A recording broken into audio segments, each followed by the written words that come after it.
Hello, I show you how to hard reset on Motorola Moto E+. Turn off the phone.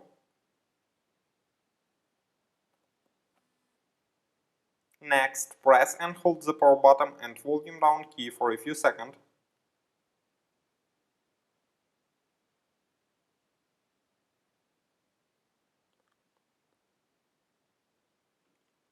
Now use volume key and power button to select factory mode.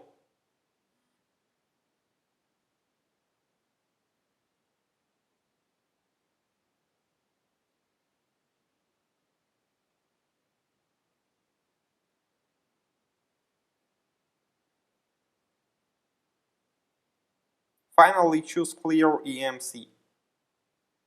Your device will now restart. Successfully, the hard reset is completed now. Subscribe to our YouTube channel and rate the video.